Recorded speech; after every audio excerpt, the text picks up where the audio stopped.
Shalom. C'est toujours un sujet de joie que de vous savoir nombreux à suivre votre programme, l'Évangile christocentrique. Cette tranche a pour objectif la proclamation de l'Évangile christocentrique pour un salut holistique et une vie christocentrique. Ici, nous ne vous parlerons pas des hommes ni des noms. Nous allons vous parler de l'homme, du Seigneur Jésus-Christ selon qu'il est écrit. Il n'y a de salut en aucun autre. Il n'y a aucun autre nom donné aux hommes par lequel nous pouvons être sauvés. Lui-même, il dit, je suis le chemin, la vérité et la vie. Nul ne va au Père que par moi. Dans Colossiens, il est écrit, nous avons tout pleinement en lui. C'est pourquoi l'apôtre Pierre dit, à qui irions-nous encore? C'est toi qui as les paroles de la vie éternelle. Retrouvez cette tranche sur Facebook et sur YouTube en tapant Mission pour l'Évangile christocentrique ou encore visitez notre site www.mevchristocentrique.org www.mevchristocentrique.org. Vous trouverez des enseignements, des exhortations qui peuvent vous édifier. Nous vous invitons à joindre cette mission, comme le font déjà les autres, que nous remercions en passant, en disant que le Seigneur vous bénisse. Nous avons reçu votre assistance. Nous prierons pour vous, parce que vous, au moins, vous avez compris. Vous pouvez joindre cette émission comme ceux qui le font, en priant pour nous, en partageant nos prédications, nos publications et exhortations. Vous pouvez nous soutenir en nous faisant des remarques et suggestions. Vous pouvez aussi nous soutenir en contribuant avec vos moyens matériels et financiers pour nous permettre d'atteindre un plus grand nombre. Le Seigneur vous bénira parce que des âmes seront sauvées. Avant d'avancer, prions le Seigneur. Notre Dieu, nous voici devant ta face parce que nous voulons te servir. Nous voulons être juste utilisés comme des instruments pour que tu atteignes les cœurs. Nous sommes là pour toi, Seigneur. Parle, que tes serviteurs et tes servantes écoutent. Au nom de Jésus. Amen. Alors, aujourd'hui, nous allons lire dans Naaman, dans 2 Rois, chapitre 5, parce qu'il est question de Naaman. Nous lisons à partir du verset 1er. Naaman, chef de l'armée du roi d'Assyrie, jouissait de la faveur de son maître et d'une grande considération, car c'était par lui que l'Éternel avait délivré les Syriens. Mais cet homme fort et vaillant était lépreux. Or, les Syriens étaient sortis par troupes. Ils avaient amené captive une petite fille du pays d'Israël qui était au service de la femme de Naaman. Et elle dit à sa maîtresse, « Si mon Seigneur était auprès du prophète qui est à Samarie, le prophète le guérirait de sa lèpre. » Naaman alla dire à son maître, la jeune fille du pays d'Israël a parlé de telle et telle manière. Et le roi de Syrie dit, va, rends-toi à Samarie, j'enverrai une lettre au roi d'Israël. Il partit, prenant avec lui 10 talents d'argent, 6000 cycles d'or et 10 vêtements de l'échange. Il porta au roi d'Israël la lettre où il était dit maintenant que cette lettre te sera parvenue, tu sauras que j'envoie Naaman mon serviteur afin que tu le guérisses de sa lèpre. Après avoir lu la lettre, le roi d'Israël déchira ses vêtements et dit, suis-je un Dieu pour faire mourir et pour faire vivre? Qu'il s'adresse à moi afin que je guérisse un homme de sa lèpre? Sachez donc et comprenez qu'il cherche une occasion de dispute avec moi. Lorsqu'Élisée, homme de Dieu, apprit que le roi avait déchiré ses vêtements, il envoya dire au roi, pourquoi as-tu déchiré tes vêtements?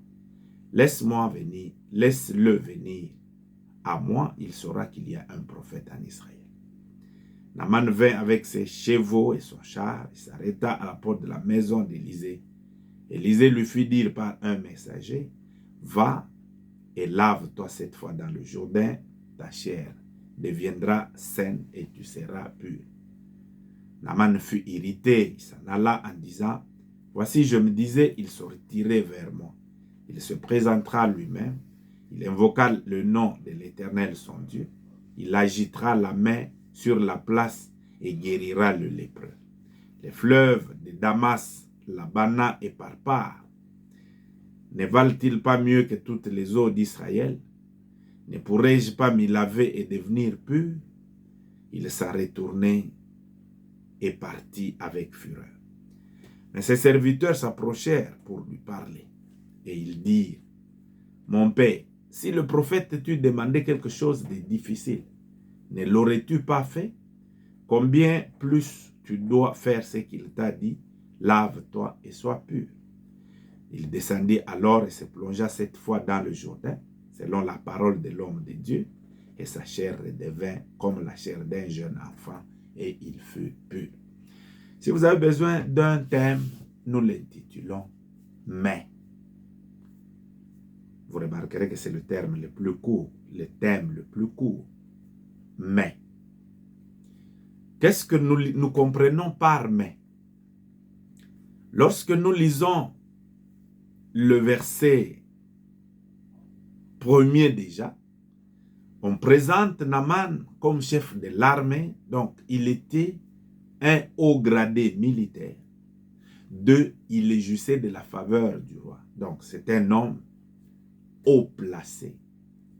Et des hommes comme ça, puisqu'il jouit de la faveur du roi, il a une certaine stabilité. C'est un homme stable, c'est un homme célèbre.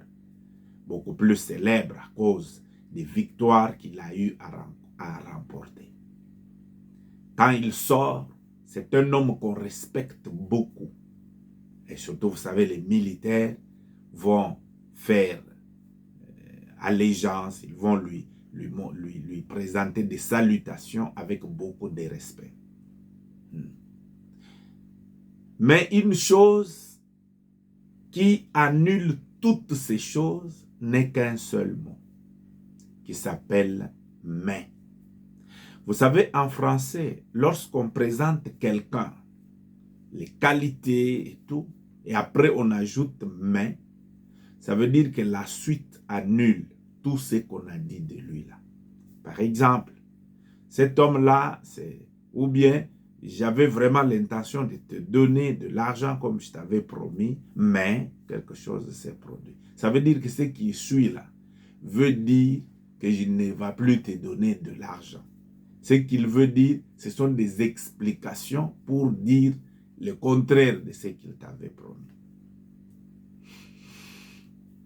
J'aimerais que nous puissions penser à la vie de cet homme. Avec toute cette gloire, c'est seulement à l'extérieur. Avec toute cette stabilité, cet honneur, cette position de privilège dans la société, c'est seulement à l'extérieur. Mais quand il rentre en lui-même, quand il est seul devant son miroir, toute cette gloire tombe par une situation qui vient après-mais.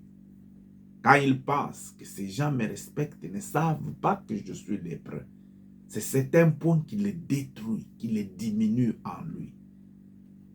Alors, heureusement, une fille dans sa maison lui a dit qu'il faut aller à Jérusalem, et en Israël. Là, il y a un prophète qui peut te guérir.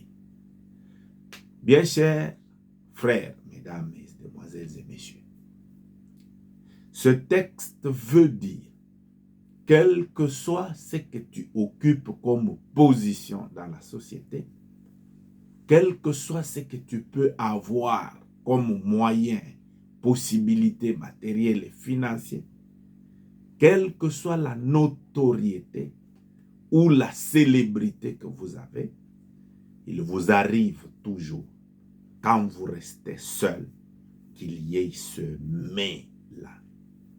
Le mais là, c'est un vide qui te présente le vrai toi, qui te présente un aspect qui te diminue, qui te présente un aspect qui coupe tous les bonheurs. Mais il est très riche, mais il a le sida. Il est très célèbre, mais il a une plaie qui ne guérit jamais à sa jambe. Il est, mais il n'a pas d'enfant. Il est, mais telle chose ne marche pas. Donc, cette chose qui vient après, mais, ça te fait que tu manques la paix. Ça te montre que tu es inutile. Ça te montre que les gens se trompent du vrai toi. Et quand ça t'arrive, tu as tendance à pleurer. Tu as tendance à t'enfermer. Vous savez, à cause des mains, elle est main. À cause des mains, les gens n'ont pas le bonheur véritable. En d'autres termes, j'aimerais donner un conseil en passant. N'enviez personne parce que tu ne connais pas ses mains. Peut-être il ne dort pas. Peut-être qu'il souffre beaucoup. Peut-être qu'il pleure toute la nuit à cause d'une maladie qu'il a. Et quand il sort, il serre le cœur. Vous voyez l'extérieur d'un homme que vous enviez, mais vous ne savez pas à l'intérieur que c'est un homme ou une femme suffisamment détruite. Vous savez ce qui arrive. Tu es une femme qu'on respecte par tout le monde. On ajoute, mais son mari est un coureur de jupons qui tire tout ce qui bouge, même les filles, les petites filles du quartier. Quand tu penses à ces choses, ça te diminue. À cause de ces choses, les gens ont tendance à trouver des solutions qui ne sont pas du tout satisfaisantes. Par exemple, ils décident de devenir ivrognes.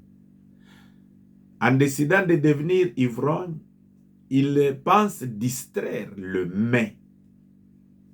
mais il se distrait lui-même parce que quand l'ivresse va lui passer, le mais réapparaît. Tu as bu, on a crié ton nom, mais le mais revient.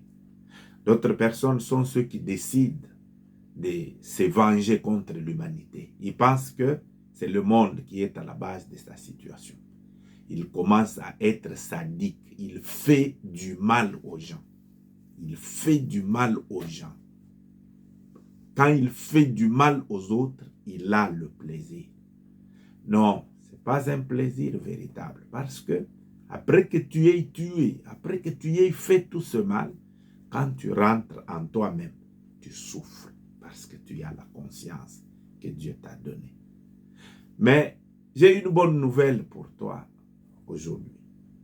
Les mais là est un message que tu peux prendre dans le sens positif, qui veut tout simplement te dire, malgré tout ce que tu es, il y a toujours quelque chose qui te manque.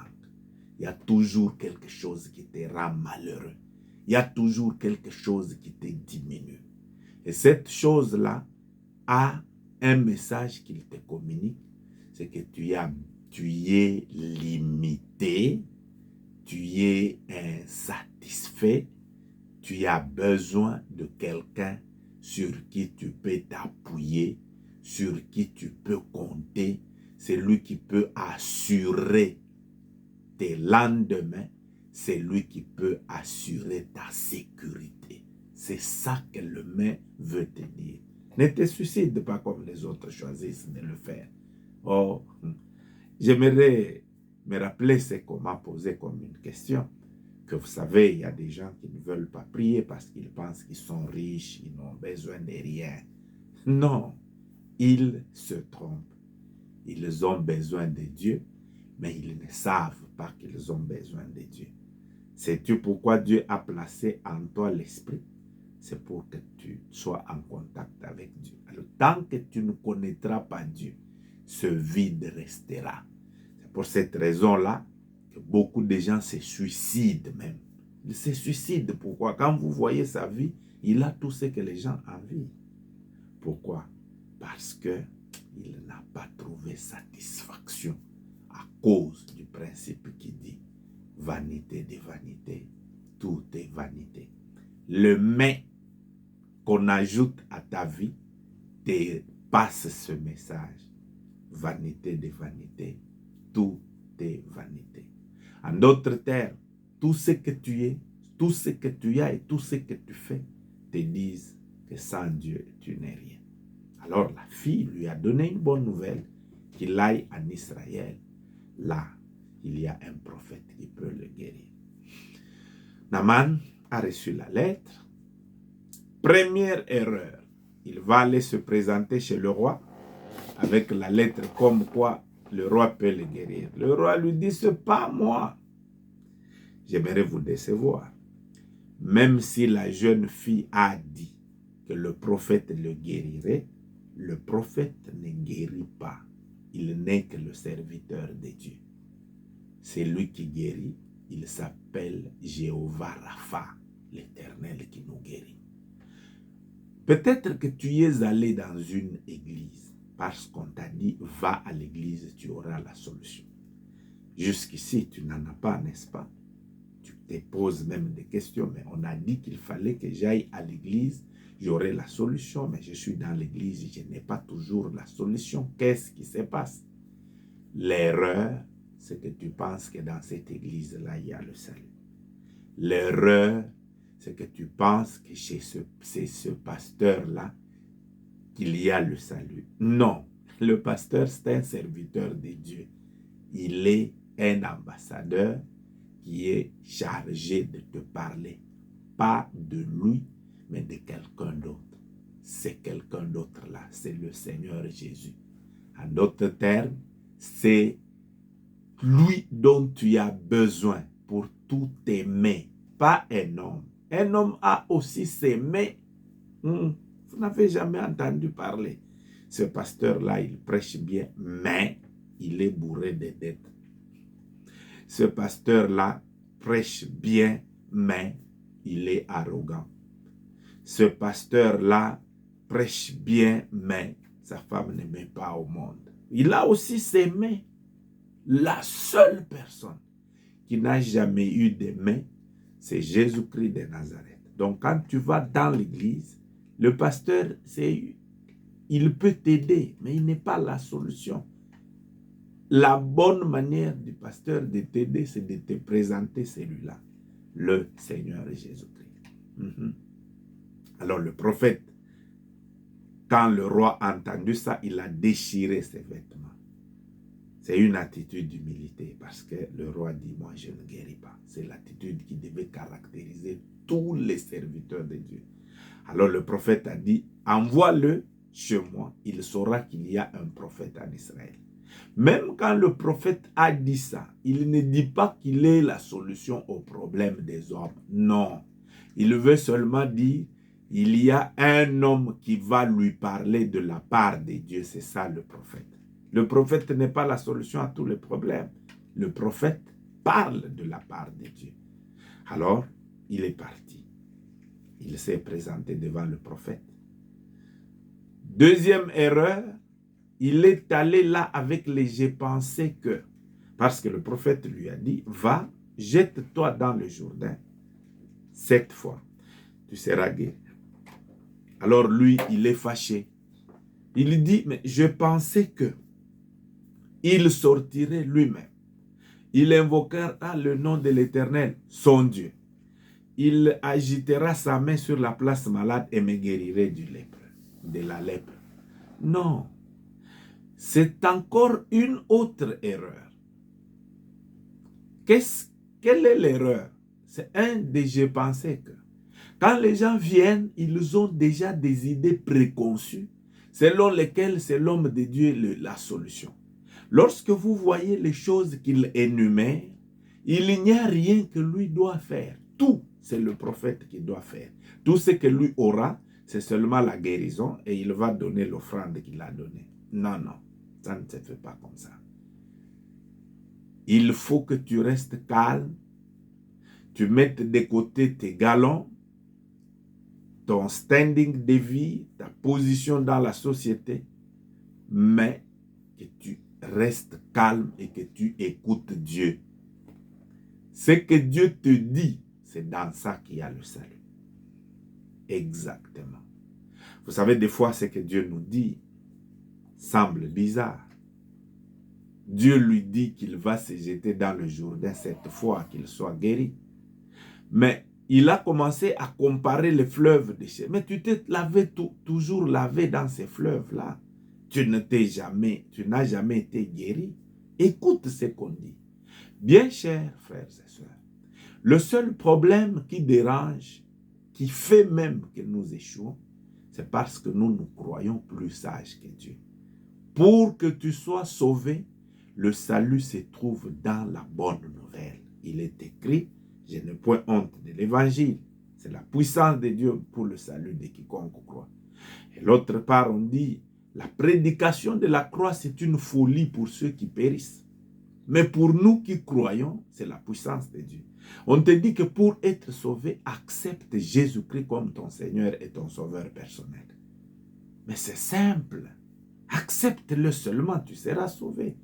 Mais les gens commencent à raisonner. Comment un homme qui a été pendu au bois, qui a été tué, incapable de se sauver lui-même, il peut me sauver moi? C'est comme la folie, n'est-ce pas? Mais la Bible dit, puisque le monde, avec sa sagesse, n'a point connu Dieu, il a plu de sauver, il a plu à Dieu de sauver ceux qui croient par la folie de la prédication. Un simple message, comme je te le dis là. Accepte Jésus-Christ comme ton Seigneur et ton Sauveur, tu seras sauvé. En d'autres termes, tout ce que nous poursuivons ici, c'est que tu peux même bien faire de venir à l'église. Travaille en sorte d'établir une relation personnelle avec Dieu. En l'acceptant, en l'invitant dans ta vie comme ton Seigneur et ton Sauveur personnel. Que le Dieu de ton pasteur devienne ton Dieu à toi. Que le Jésus qu'on prêche dans ton église devienne ton Jésus à toi, personnellement. Lui, dans ta vie, il te sauvera.